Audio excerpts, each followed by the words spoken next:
Buongiorno a tutti e benvenuti a Ore 13, il nostro spazio di approfondimento quotidiano. Oggi abbiamo ospite in studio Angelo D'Adamo, presidente di Federconsumatori del Friuli Venezia Giulia. Buongiorno, ben arrivato. Buongiorno a tutti. Allora, si parla molto di osservatorio dei prezzi, c'è appena stato, appena finito il ponte del 1° maggio e tradizionalmente si registrano sempre costantemente degli aumenti dei prezzi dei trasporti in particolare, certo. No? Perché dal vostro punto proprio di osservatorio questo lo notate. Sono tutti giustificati questi aumenti di prezzi? Non sono tutti giustificati. Non lo sono. Qualcosa si giustifica per l'aumento dei carburanti così in generale, ma sono prassi che ogni anno comunque noi ce le troviamo di fronte. Noi non facciamo altro che registrare anche gli aumenti rispetto all'inflazione da un anno all'altro anche.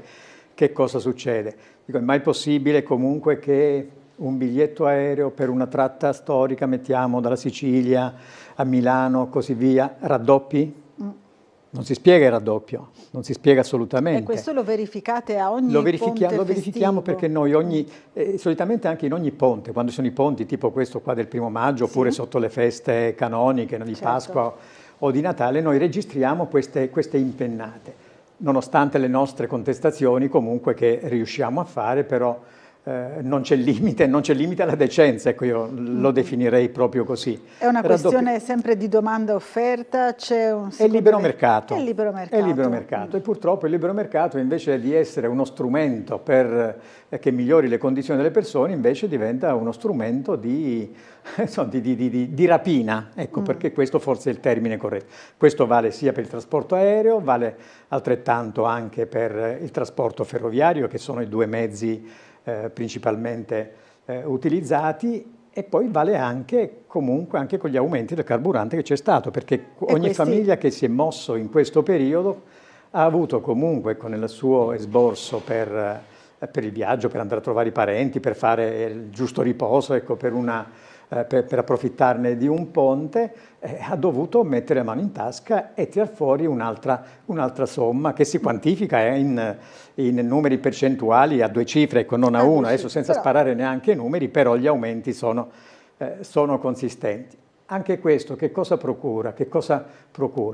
Che rispetto ad una paga di una persona o di una famiglia, di stipendi che ricevono, comunque c'è un impoverimento, no? Certo. Perché si tirano fuori sempre più risorse che prima magari potevano essere meglio utilizzate, e quindi questo è, per cui c'è una rapina e un impoverimento continuo. Ecco, questo è quello che possiamo in sintesi dare su questo argomento. Il problema è che anche gli ordini di controllo, io capisco comunque il mercato libero, però comunque non si riesce ad arginare, quindi a stabilire il giusto profitto, termine molto generico e generale. Ecco, però noi dovremmo ispirarci meglio a cose, insomma, anche per ricostruire un tessuto sociale che è sempre più friabile, più sfarinato. È vero, soprattutto poi alla luce, stava dicendo appunto il nostro ospite, che questo si verifica sempre, no? Sempre durante l'anno, in particolari periodi appunto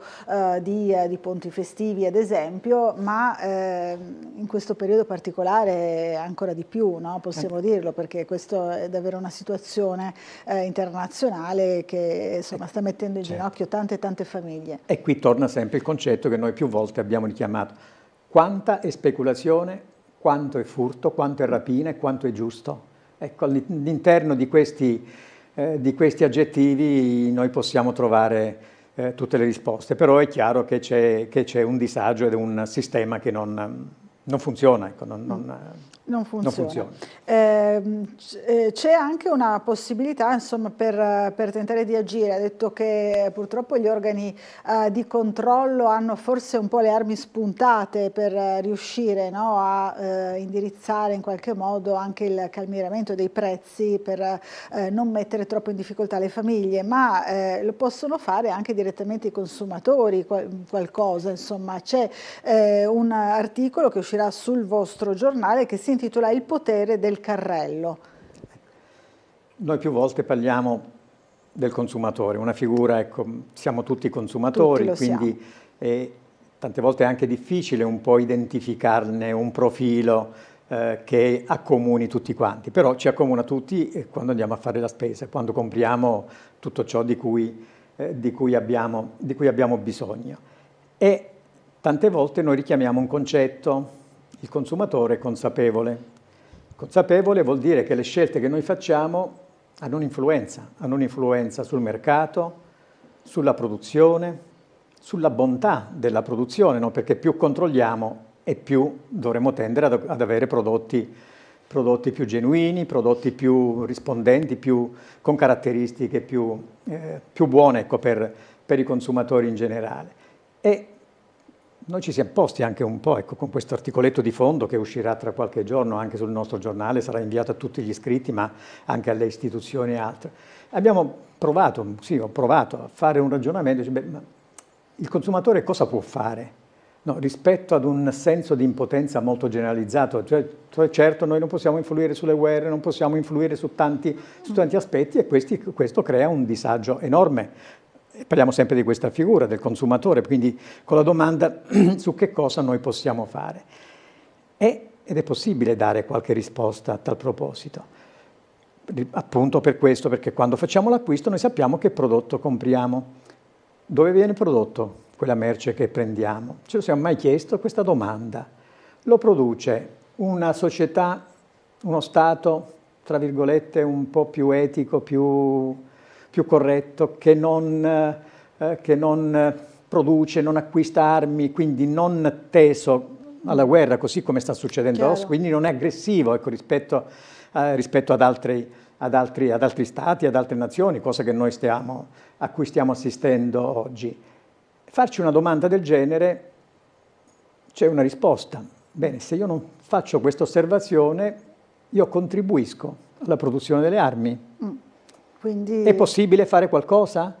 Ci sono delle app, basta impegnarsi un po', poi ci possiamo anche adesso proprio per chiedere a livello pratico, no? Perché magari a livello ideale chiunque direbbe va bene, insomma è possibile fare qualcosa, però poi ci si trova davanti allo scaffale del supermercato, ad esempio, o comunque a fare dei nostri acquisti in generale, praticamente come si può fare questo? Ci sono delle applicazioni, noi tutti quanti utilizziamo gli smartphone, quindi ci sono delle app. Basta su quel prodotto che tu, adesso io non dico i nomi, ma comunque le possiamo anche, perché ce ne sono diversi, no? Perché queste app nascono magari come forma di protesta, ma noi non abbiamo interesse a fare protesta, noi abbiamo interesse come consumatori a influenzare il mercato, ecco, mettiamola non a boicottare, ma a influenzare il mercato per tutelarci al meglio. Queste app si leggono il codice a barre e ci dicono il tipo di prodotto, dove è stato prodotto, qual è lo stato che l'ha prodotto, quindi da dove viene. E già questa è una domanda. Se viene da uno Stato aggressore, bene, che ha aggredito un altro Stato, è bene comprare quella merce? No. Questo possiamo farlo. E non è detto che ognuno di noi poi, cioè che questi sono segnali magari così troppo fragili, impotenti rispetto, no, sono segnali molto attenti, perché se lo fa uno, se lo fa un altro, se lo facciamo in tanti, questo segnale arriva in maniera molto forte. Altro elemento di riflessione, questo ecco per quanto riguarda gli acquisti che facciamo, certo. Quindi l'attenzione a utilizzare strumenti oggi già disponibili, chi non è in grado poi li possiamo approfondire comunque, ecco, però si trovano su internet, per cui è facile reperirli. Altro elemento ancora, lo accennavo già in un'altra occasione, i nostri risparmi tenuti dalle banche, ci siamo mai chiesti che cosa fanno le nostre banche dei nostri risparmi, tenuti magari vincolati o altro? Bene, anche questo è possibile appurarlo. È possibile anche capire quali sono le banche che oggi, con queste risorse, finanziano l'industria delle armi. Anche questa è una scelta, la facciamo in maniera inconsapevole, quindi ecco qua il consumatore consapevole. Noi inconsapevolmente facciamo parte di tutto questo meccanismo, questo sistema che chiaramente ci rende assolutamente impotenti, ma tante voci insieme fanno un urlo e l'urlo è sentito dalle banche, è sentito dagli stati, è sentito da tutti. Questi sono solamente due piccoli esempi, no, su cui è bene approfondire, è bene informarsi fino in fondo, capire bene e fare le scelte di conseguenza, così sia per un mercato, per andare verso prodotti equi, no? Prodotti da mercati che hanno al centro l'uomo, la persona e non il profitto e la speculazione. Altrettanto per tutti i sistemi finanziari oggi esistenti, dove noi inconsapevolmente, lo ripeto, inconsapevolmente noi siamo complici, ecco dico questa parola grossa, siamo complici anche di tutto quello che oggi insomma, certo. è questo mercato. E quindi può il consumatore fare qualcosa? A ognuno di noi la risposta a questa domanda, anche con piccoli atti, che ripeto non sono piccolissimi questi, perché come dicevo tante voci insieme fanno un urlo che rischia di diventare assordante. Assordante anche perché in questi casi può andare ad intaccare proprio quello che è l'interesse, no? Certo. dell'azienda Va nel cuore, eccetera. tocca il Quindi cuore, tocca il cuore dell'interesse quindi, economico che oggi manovra un po' il tutto. Manovra tutto e quindi qualcosina insomma è possibile farlo Certo. già a partire proprio dall'azione quotidiana di fare la spesa oppure di gestire i propri risparmi. Così ecco. come anche, l'abbiamo detto più volte, quando notiamo che ci sono aumenti spropositati, acquisti il giorno prima l'hai comprato un qualunque prodotto ad una cifra, poi la vedi raddoppiata, beh, vanno fatte le segnalazioni. Vanno fatte le segnalazioni a chi? Agli organi preposti, che sono la polizia municipale, le associazioni dei consumatori, insomma, fare segnalazione, ecco, in modo che nulla si accetta passivamente e questi sono gli strumenti che noi abbiamo, le armi che noi abbiamo e che dobbiamo assolutamente utilizzare. Ecco perché ricordiamolo in questi periodi in cui c'è una maggiore fragilità poi del consumatore, visti i continui aumenti dei prezzi dovuti magari anche a situazioni reali, insomma concrete, contingenti, in questi periodi si prestano molto, no, alle speculazioni, quindi è bene fare attenzione e segnalarle, insomma, in questo state dicendo. L'autodifesa, quindi questa nostra, è la sollecitazione agli organi di provvedere a tutto quello che è nella loro missione, che è quella di controllare e reprimere tutti i comportamenti che vanno contro l'etica sociale. Capito, quindi queste insomma le armi che abbiamo a disposizione, la tecnologia diceva prima ci viene un po' in soccorso, è possibile trovare insomma su internet, anche qua è importante insomma magari così indirizzarsi su strumenti che siano garantiti, certificati, come è possibile fare per saperlo? Perché davvero su internet si trova di tutto. Si trova di tutto, beh, ma comunque quello di cui parlavamo prima riguarda la lettura dei codici, no, perché questo è un grande, per gli acquisti naturalmente, perché per gli acquisti siamo riusciti dopo tante battaglie comunque ad avere, adesso ogni cosa che compriamo deve essere citato la provenienza, il prodotto, le tipologie, insomma tra virgolette anche le controindicazioni in qualche modo per questi prodotti, e questa è stata una grande conquista, per cui il prodotto, ecco anche questo è un dato, se un prodotto non ha la possibilità, non mostra, non c'è scritto, ecco, l'origine, tutta una serie di informazioni che sono obbligati a mettere in chiaro, anche questo è già un elemento di segnalazione. Ecco, quindi quella lettura è la lettura proprio e quindi basta uno strumento, insomma, uno strumento normale, uno smartphone normale che riesce a leggere. Con questa applicazione uno scarica l'applicazione sul suo telefonino. Quando acquista il prodotto va in un negozio, vede là e vede che cosa esce fuori. Anche il tipo di caratteristiche che ha, se fa bene, se fa male. Cioè, perché chi ha prodotto queste cose non è per nuocere a quell'azienda, ma è per tutelare al meglio la salute delle persone. Questo è il compito delle associazioni dei consumatori, che siamo uno strumento di difesa. Ecco, quindi dobbiamo utilizzare tutti gli strumenti di difesa che siamo riusciti a far con le sollecitazioni a mettere in campo. A mettere in campo e quindi a essere insomma sempre presenti a tutela proprio dei consumatori.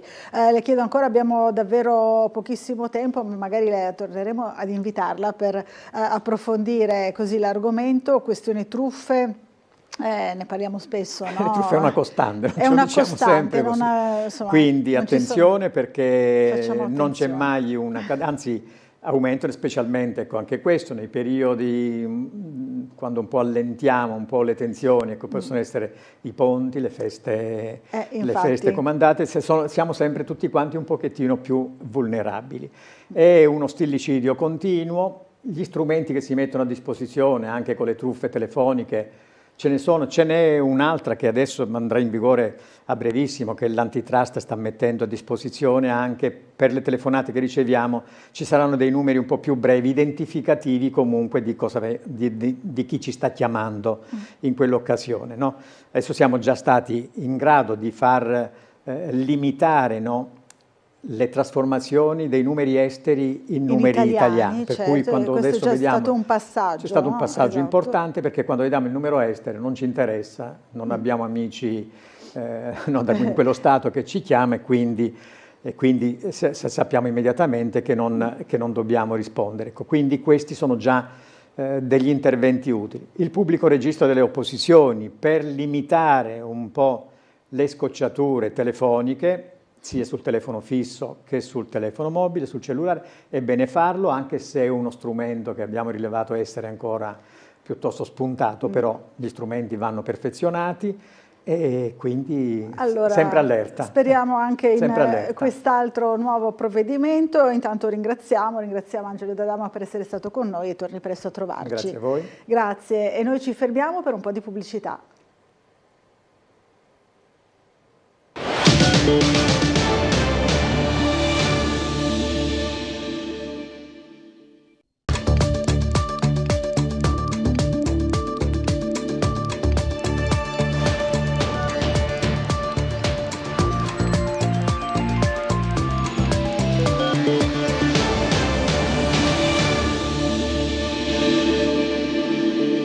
Buon pomeriggio dal telegiornale di Tele4. In apertura la cronaca, emergono ulteriori dettagli sugli episodi di incendio alla Startec nella zona industriale di Trieste. Nel mirino degli investigatori ci sarebbe un dipendente dell'azienda. Ci racconta tutto Gianluca Paladini. Si tratterebbe di un dipendente sospeso dall'azienda per episodi di squilibrio, ma ancora a libro paga. Emergono sempre più dettagli sull'uomo sospettato di aver provocato i 2 incendi all'esterno dello stabilimento Startec di Strada al Monte d'Oro, l'impresa già al centro della cronaca per la crisi che sta attraversando e per la mancata erogazione dello stipendio a 320 lavoratori. Nella mattinata di sabato un rogo era stato appiccato a un albero situato sul lato di Via Flavia, l'altro alla cabina del metano sul versante opposto, a poche decine di metri dall'ingresso principale dello stabilimento. In quest'ultimo caso, se gli addetti alla sicurezza dell'impresa non avessero agito tempestivamente spegnendo le fiamme con gli estintori, avremmo rischiato di raccontare una tragedia. Le indagini dei carabinieri sono in fase di conclusione e a breve la procura verrà informata. La visione delle immagini di videosorveglianza delle telecamere della Startec e della Illy è stata determinante per risalire all'identità del sospettato. Ai circuiti non è sfuggito il numero di targa dell'auto con la quale l'uomo, con il volto travisato, era arrivato in zona industriale. Aveva parcheggiato il mezzo a una certa distanza dallo stabilimento prima di compiere il raid. Rimane il mistero sul perché del gesto, se legato alla crisi aziendale e agli stipendi, a episodi pregressi o ad altre circostanze. E ora sentiamo le reazioni dei sindacati dopo gli episodi di incendio proprio alla Startec. C'è preoccupazione, c'è anche un po' di sgomento rispetto a un possibile tentativo di sabotaggio, comunque di creare del dolo in un'azienda che in questo momento è in forte fibrillazione per le questioni che sappiamo, retributive, assetti societari e quant'altro. Quello che vogliamo prima di tutto auspicare è che la persona sia identificata e isolata, ma che non sia una situazione figlia di eventuali esasperazioni causate da questa situazione. Insomma, noi condanniamo senza se e senza ma qualsiasi atto doloso che possa arrecare danno all'impresa e indirettamente anche ai lavoratori. Gli incendi appiccati all'esterno della Startec preoccupano tutti, anche i sindacati, che condannano il gesto con fermezza, augurandosi che si tratti di un episodio isolato. Un fatto, quello di ieri, che si inserisce nel contesto di crisi dell'azienda, dove 320 lavoratori stanno ancora aspettando lo stipendio. L'erogazione sarebbe attesa in settimana. Dunque le rappresentanze sindacali, preoccupate per il futuro del sito produttivo e dei suoi lavoratori, chiedono chiarimenti e certezze. Queste sono le risposte che noi attendiamo nell'incontro di martedì mattina. Già lunedì l'azienda verrà sentita dal Ministero e dalla Regione, sperando che gli affidamenti che il CEO ha dato nei giorni scorsi circa il fatto di voler onorare gli stipendi nel corso di questa settimana diventino un fatto concreto, che sia fornita una data certa di pagamento degli stipendi, ma anche un chiarimento sugli assetti societari, che è fondamentale per il proseguo del piano industriale. Io non penso che il venir meno di un socio noi lo scopriamo seduta stante. Ecco, allora sapere cosa hanno provato i lavoratori durante questi 2 anni in cui molti di loro stanno utilizzando già da parecchio tempo la cassa di solidarietà. Avere ulteriormente la preoccupazione nel momento in cui invece dovremmo essere nella fase di rilancio e del piano industriale, che è stato concordato pochi mesi fa, e scoprire che viene meno un socio e quindi abbiamo già un problema di squilibrio economico-finanziario, e poi c'è tutto il punto di domanda rispetto a come procederà, se ci saranno le garanzie per ciò che il piano industriale così come studiato vada avanti. Io penso che sicuramente è una volta che i lavoratori l'hanno sentita c'è di nuovo preoccupazione. Un incendio accidentale, 3.000 metri quadrati andati in fumo, e quanto emerge in merito al rogo divampato in via Bonomea ieri pomeriggio. Fiamme che hanno lambito le antenne dei ripetitori televisivi. Vediamo. 3.000 metri quadrati andati in fumo. È il bilancio dell'incendio scatenatosi ieri pomeriggio nel campo di via Bonomea, all'altezza del civico 114, l'innesco vicino al recinto dove sono situate le antenne che fungono da ripetitori del segnale televisivo, che non sono state danneggiate. Le cause del rogo sono di natura accidentale. Queste le condizioni in cui versa il campo andato a fuoco poco prima delle 18 di ieri. Il fumo era visibile da ogni punto della città e aveva generato non poca apprensione. Decine le chiamate ai pompieri che segnalavano la colonna grigia. Sul posto la squadra del distaccamento di Opicina con autopompa, autobotte e fuoristrada dotati di modulo antincendio boschivo. I pompieri sono riusciti a domare le fiamme prima che raggiungessero una pineta poco distante dall'incendio. Infine, con il supporto dei volontari della Protezione Civile, sono stati estinti i focolai residui. Sul posto, per quanto di competenza, anche i carabinieri. Restiamo nella cronaca e ora ci colleghiamo con il nostro Gianluca Paladin, perché c'è stato il tentativo di rompere la vetrata di un bar in pieno centro tra la via Carducci e la via del Coroneo. Allora ci colleghiamo con Gianluca Paladin. A te la linea, Gianluca.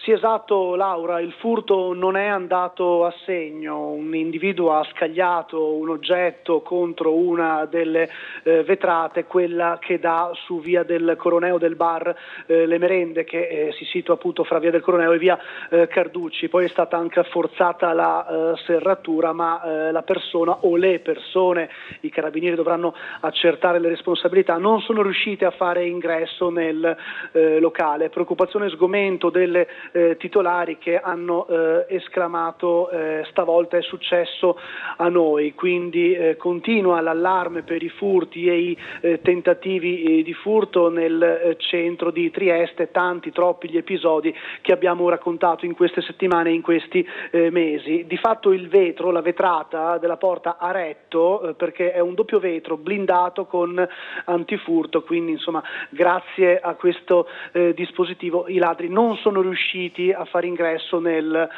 locale. Rimane ovviamente comunque il costo del danno. È successo nella notte, i titolari se ne sono accorti poco prima delle 6, cioè poco prima dell'apertura del bar per l'esercizio. Queste le ultime, ovviamente maggiori aggiornamenti questa sera al notiziario delle 19:30. A te Laura.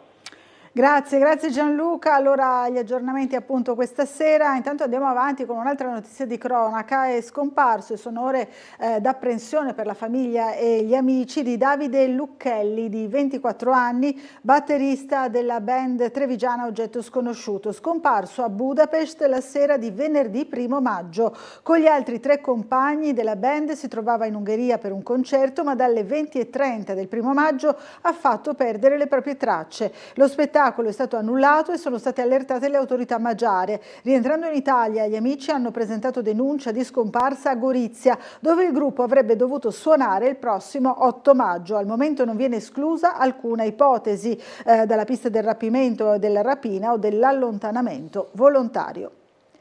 Il presidente della regione Massimiliano Fedriga stamani ha parlato del rischio che stanno correndo le imprese europee in questo momento di crisi internazionale ed è tornato ad analizzare l'iter per il ritorno alle province. Vediamo.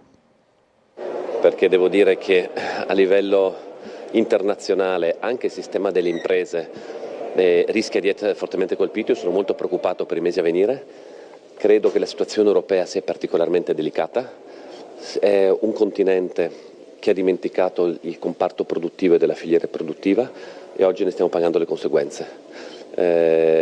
Prevedo veramente mesi complicatissimi per tutta Europa e quindi su questo noi dovremo cercare ovviamente di affrontare la situazione aiutando le imprese, ma con la consapevolezza che se l'Europa non si muove il futuro del continente è fortemente a rischio. Per quanto riguarda invece le province, avete detto a settembre la legge, però sono uscite le prime indicazioni, listino bloccato. Non c'è listino bloccato. Noi abbiamo un sistema, l'ipotesi, perché poi ne discuteremo ovviamente, non è che è scritto sulla pietra, ma con collegi uninominali di coalizione. Perché lo facciamo questo, che è il passaggio principale? Perché i cittadini finalmente quello che voteranno sarà eletto. Così, col vecchio sistema delle province cosa succedeva?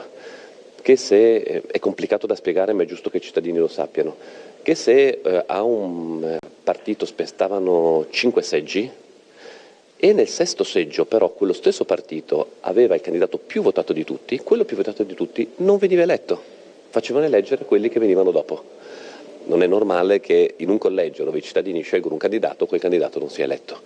Con i collegi di coalizione questo problema viene superato e poi viene superato il problema che alcuni collegi potevano non avere l'eletto e quindi una parte di territorio rimaneva senza rappresentanza. Cosa servono i listini? I listini in realtà servono per andare a dare o il premio di maggioranza nel caso in cui i collegi uninominali non garantiscono un numero sufficiente per raggiungere quel premio, o garantire il diritto di tribuna dell'opposizione nel caso ci sia un successo straordinario della coalizione vincente e che quindi ci sia un diritto della coalizione di partecipare all'assemblea. Ma i listini servono a questo, non è che sono dei listini bloccati a parte, perché infatti l'ipotesi può essere anche che già i collegi determinino gran parte dei seggi e soltanto una piccolissima parte si parla di 1 o 2 eletti dei listini per forza politica circa. Ci colleghiamo ora con la sala operativa della Polizia Locale per vedere com'è la situazione del traffico in città quest'oggi. Lo facciamo con l'assistente scelto della Polizia Locale, Marco Cernecca. Buongiorno. Sì, pronto, buongiorno a lei e buongiorno a tutti i telespettatori. Allora la situazione al momento è abbastanza scorrevole su tutte le arterie cittadine, da quanto possiamo vedere anche dalle nostre telecamere. Non abbiamo segnalazioni di intralci particolari o di sinistri in atto. La mattinata ha visto le nostre pattuglie impegnate negli interventi di routine normali come rimozioni o soste irregolari e anche nel rilievo di 2 sinistri stradali a carattere entrambi di solo danni, uno accaduto in via Damiano Chiesa e uno in via Maiolica. In entrambi i casi i veicoli che hanno causato il danno si sono allontanati e dovrebbero comunque già essere stati rintracciati dai nostri operatori. Segnalo che c'è stato uno scavo urgente per una perdita sulla rete idrica in via Revoltella 33, quindi con un restringimento della carreggiata nel tratto interessato. Inoltre i soliti cantieri oramai presenti da un po' di tempo sulle rive, che anche in questo caso fanno sì che la carreggiata sia ristretta, quindi con possibilità di code e rallentamenti, e anche in via Cabotto dove è in atto un senso unico alternato sempre per la presenza di un cantiere. Questa mattina personale dell'ufficio strade ha effettuato dei lavori di rifacimento segnaletica in Viale Sanzio. I lavori dovrebbero anche essere ultimati, quindi non operativi il pomeriggio, e anche in via De Jenner dove è stata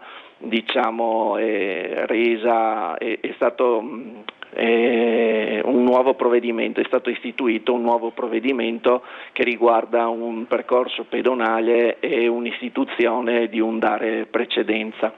E sempre oggi dovrebbero essere iniziati anche dei lavori in via Romagna al civico 35, in via Artemidoro, e interessa i civici 2 e 6, e anche in questo caso dei sensi di marcia dovrebbero essere stati modificati. Comunque sul posto il personale delle ditte dovrebbe aver già messo anche la segnaletica corretta. Ricordo che oggi è prevista la chiusura della Galleria Carso in direzione Trieste, e ANAS con una nota ci ha detto che la chiusura dovrebbe iniziare dalle ore 22 circa, per cui ancora oggi, ancora nel pomeriggio dovrebbe essere percorribile, anzi la galleria è percorribile, in quanto appunto la chiusura sarà effettuata in serata. Bene. Altre cose al momento non avrei da segnalarvi, per cui vi ripasserei la linea. Grazie e buona giornata e buon lavoro sia a lei che ai suoi colleghi. Grazie, altrettanto. E noi continuiamo a parlare di circolazione in auto, in moto, perché da quando ha cominciato a gestire direttamente la partita degli sconti dei carburanti, la Regione ha già erogato ben 30.000 QR code, il nuovo strumento digitale che gradualmente entro la fine di quest'anno dovrà sostituire la vecchia tessera. Al momento, grazie agli aiuti regionali, il prezzo della benzina è ancora più basso che in Slovenia. Vediamo.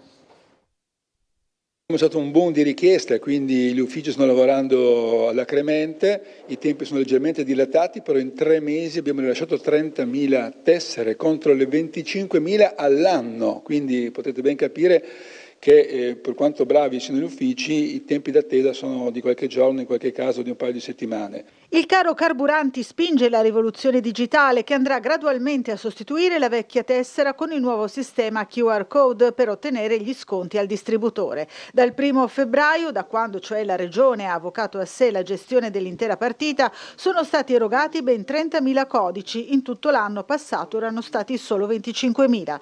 In tempi di prezzi alle stelle di benzina e gasolio, l'interesse ad accedere alla scontistica regionale è molto alto e si estende a macchia d'olio con 5.000 veicoli in più iscritti nell'ultimo periodo. Noi quello che andiamo a incidere appunto è sulla scontistica soprattutto, e devo dire che questo non intacca le casse della Regione, perché a fronte di incassi derivati dalla Regione per circa 120-130 milioni, la metà, oltre la metà, viene ristornato ai cittadini, quindi un circolo virtuoso che permette di far lavorare i nostri distributori, di non inquinare andando a fare il turismo del pieno e anche a risparmiare perché la benzina costa meno. Molti i vantaggi che la Regione si attende dalla digitalizzazione, sempre rimarcando che nessuno sarà lasciato indietro in questo passaggio. Oltre al monitoraggio costante dei prezzi, l'obiettivo da raggiungere nei prossimi mesi sarà di consentire il pieno con gli sconti sulle 24 ore. Ci stiamo attrezzando perché l'obiettivo appunto è quello di dare a tutti la possibilità di avere la tessera digitale, l'applicazione digitale oppure un cartaceo digitale,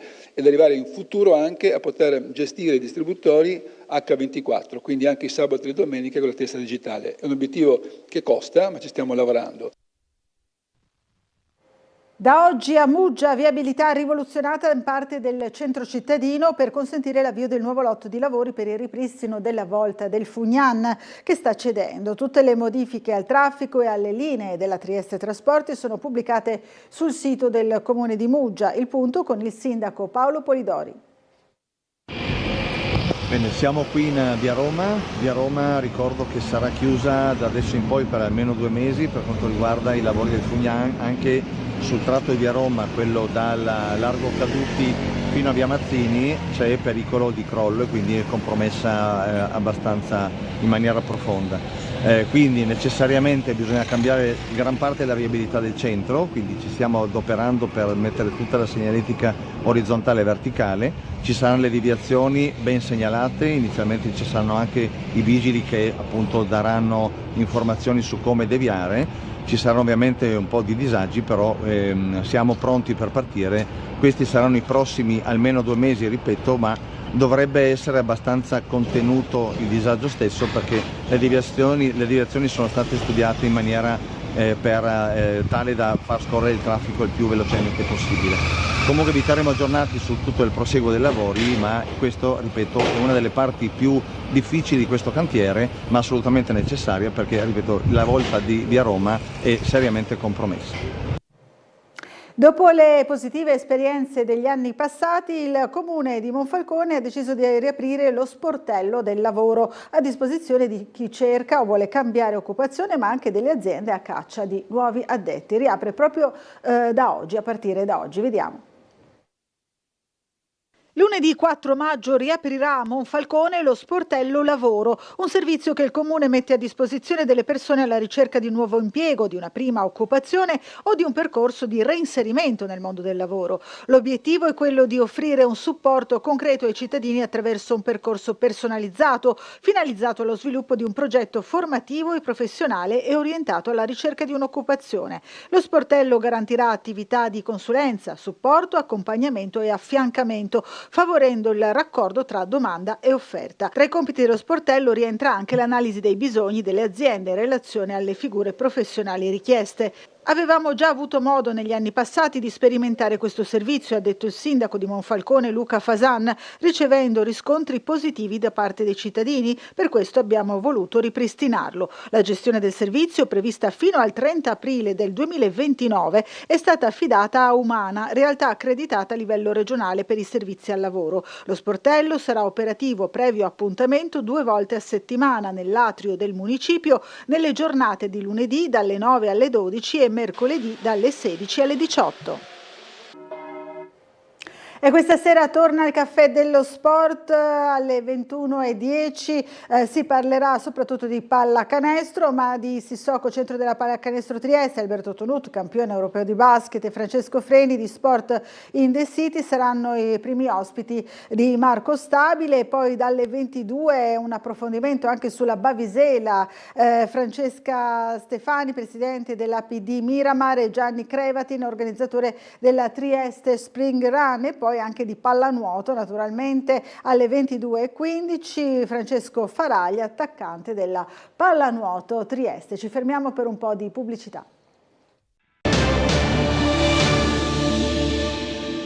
Siamo allo sport, sconfitta per 86-78 la Pallacanestro Trieste in casa dell'Olimpia Milano nel penultimo match della regular season di Serie A1. Marco Stabile.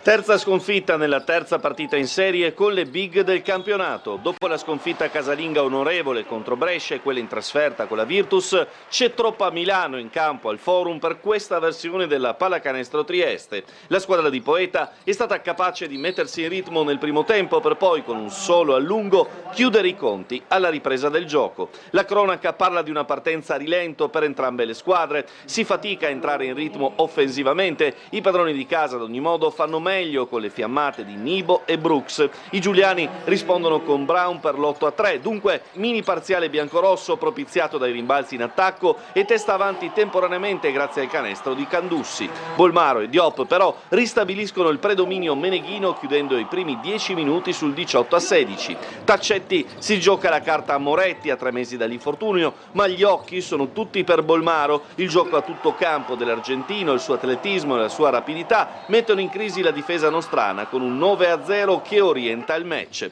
Trieste prova a rispondere con Ruzier, ma mentre i biancorossi vanno a corrente alternate in attacco, Milano trova maggiore fluidità. Primo vantaggio in doppia cifra sul 33-21. Ramsey prova a indossare il costume da Superman con tripla, canestro più fallo e schiacciata spettacolo. Si tocca nuovamente il -5, poi Shields prende in mano la situazione portando lo score sul 46-38 a metà partita. All'uscita dagli spogliatoi però Milano mette la freccia, in soli 3 minuti tocca 13 punti di margine alzando la difesa e costringendo gli ospiti a errori e palle persi in serie. Bastano pochi minuti di crisi offensiva giuliana per mettere l'Emporio Armani nelle condizioni di scappare via. Sul -15 Trieste trova di fronte una montagna da scalare, Milano un finale di partita tutto da gestire. Ellis, Shields e Lidei si alternano come protagonisti in attacco mentre Jutov e compagni provano a rientrare ripetutamente sotto la doppia cifra di svantaggio. Purtroppo non è mai una rimonta compiuta, ma un gioco del gatto col topo in cui gli artigli lombardi non permettono mai ai triestini di superare un certo limite. Il rientro finale sull'86-78 grazie a Ross e Ramsey fa bene a morale e statistiche per provare a compiere qualche impresa ai playoff, però serve di più. E ora le parole in sala stampa di Francesco Taccetti, allenatore della Pallacanestro Trieste, al termine della partita persa a Milano. Stiamo facendo tante buone cose e dobbiamo credere in quelle cose buone che stiamo facendo e dobbiamo lavorare per togliere quei momenti dove prendiamo dei parziali dentro le partite che poi ce le condizionano. Anche stasera nel terzo quarto abbiamo preso un parziale che chiaramente ci ha messo di rincorsa sulla partita, poi siamo comunque in qualche modo tornati lì, tornati sotto e dobbiamo essere più consistenti in quelle situazioni, magari spendere un fallo in più, creare una situazione offensiva più chiara per andare anche a prendere un fallo, andare in lunetta, fare cose un pochino più smaliziate che ci permettano di stare dentro le partite, però io comunque ho voluto dire bravi ai ragazzi perché veniamo da queste 3 partite che abbiamo giocato dove volevamo proprio capire a che livello siamo per affrontare i playoff e secondo me dobbiamo credere nel lavoro che stiamo facendo e quindi essere fiduciosi. Credo che abbiamo raggiunto una consistenza, una solidità difensiva che forse prima non avevamo. È chiaro che non sempre siamo perfetti, però abbiamo delle situazioni in cui sulle quali ci possiamo appoggiare dentro le partite e quindi permetterci appunto di fare poi quei contro break che spesso abbiamo fatto. Purtroppo nelle ultime partite i break ci sono serviti solo per recuperare, non per andare magari a più 10, ma nascono da quello, dall'aspetto difensivo. Sicuramente riusciamo ad esprimere il talento offensivo che abbiamo a tratti e quella sicuramente è una cosa dove dobbiamo continuare a lavorare per diventare più bravi. E concludiamo con la Spring Run edizione 2026, oltre 10.000 persone a correre fra le 2 maratone e la Bavisela Family. Vediamo. Oltre 10.000 persone hanno partecipato alla Trieste Spring Run 2026, l'edizione del trentennale della Bavisela, oltre 60 i paesi rappresentati con runner da tutto il mondo. Dei 10.000 circa 700 hanno partecipato alla maratona, 3.000 alla mezza maratona e 7.000 alla Family non competitiva. Nella maratona da 42 km, riproposto dopo 9 anni di assenza e partita da Piazza Unità d'Italia, ha trionfato il keniano classe 87 Benjamin Kiprop Serem, che si è iscritto individualmente e ha dominato in 2 ore 32 minuti e 21 secondi, precedendo di oltre 13 minuti Andrea Fadi della SD Prealpi Giulie, terzo Marco Visintini, tesserato Unione Sportiva Aldo Moro. In campo femminile il podio è tutto italiano, vittoria di Giulia Colombo della Polisportiva Libertas Cernuschese con il crono di 3 ore e 27 secondi, seconda Dominica Macaruk di Loreto della ASD Run Spinea, terza Giulia Daniotti di Runcard. Nella 21 km ad aggiudicarsi il primo posto è stato Ademe Cuneo, tesserato Cosenza 42, classe 98, di origine etiope, fresco campione italiano di maratona, che ha tagliato il traguardo in 1 ora 6 minuti 11 secondi, resistendo al ritorno del moldavo Maxim Raileanu della SD Imperiali Atletica, secondo a soli 4 secondi. Terzo l'italo-marocchino Abdullah Bamoussa, mezzo fondista della SD Atletica San Biagio. In campo femminile, dominio della keniana Valentin Yepkwech Rutto, classe 92, dell'Atletica Saluzzo, prima in 1 ora 15 minuti 1 secondo. Seconda Alessia Tucitto, ASD Imperiali Atletica. Sul terzo gradino del podio l'etiope Asmeravork Bekele Volkeba dell'Atletica Bruniera. A fine corse sono stati premiati i primi 5 atleti di entrambe le gare. Infine protagoniste nella non competitiva la Bavisela Family, oltre 7.000 persone sul tracciato che costeggia il lungomare, collegando il bivio di Miramare a Piazza Unità d'Italia, passando per il Porto Vivo. Il percorso è stato animato da centinaia di famiglie, con persone di tutte le età che hanno corso o camminato al proprio ritmo. È tutto per questa edizione, il telegiornale ritorna questa sera alle 19:30. Grazie dell'attenzione e buon pomeriggio.